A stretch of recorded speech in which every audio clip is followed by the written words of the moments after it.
السلام علیکم۔ امید ہے آپ سب دوست اللہ کے فضل سے خیر وفیت سے ہوں گے۔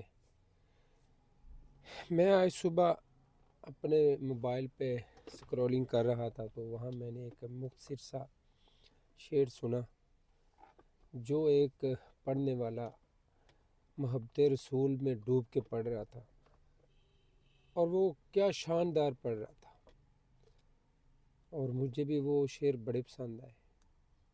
تو میں نے سوچا کیوں نہ ہم بھی کوشش کریں ان کو پڑھنے کی۔ تو اگر دیکھا جائے تو جو حقیقی محبت ہے یا عشق ہے وہ تو محبت رسول، عشق رسول اور اللہ تعالیٰ سے محبت ہی ابدی محبت ہے۔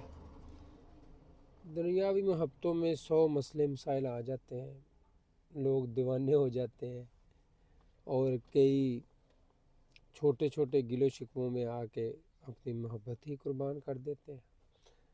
تو اگر ہم دیکھیں تو صحیح جو ابدی محبت ہے وہ تو اللہ اور اس کے رسول صلی اللہ علیہ وسلم سے ہے۔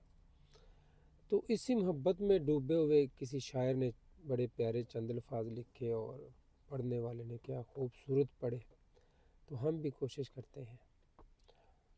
شاعر لکھتا ہے کہ آپ جب اپنے غلاموں میں پکاریں گے مجھے، آپ سے مراد والی دو جہاں جناب محمد رسول اللہ صلی اللہ علیہ وآلہ وسلم، آپ جب اپنے غلاموں میں پکاریں گے مجھے تو بادشاہ اٹھ کے میرا قد دیکھیں گے۔ سبحان اللہ، کیا شاندار الفاظ ہیں، اور لکھنے والے نے کیا کمال لکھے ہیں اور پڑھنے والے نے بھی وہ کمال پڑھے ہیں کہ جب آپ اپنے غلاموں میں پکاریں گے مجھے تو بادشاہ اٹھ کے میرا قد دیکھیں گے۔ سبحان اللہ۔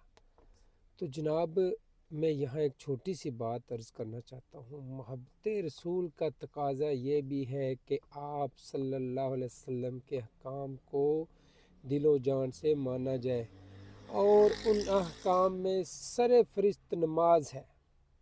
یہ یاد رکھیں، اللہ کی قربت اور اللہ کے رسول کی قربت کے لیے آپ کو سب سے پہلے خود کو سلنڈر کرنا ہوگا اور مسجد میں جانا ہوگا، اللہ کے حضور جھکنا ہوگا، کیونکہ رسول اللہ کا یہ حکم ہے اور اللہ تعالیٰ کو نماز بہت پسند ہے۔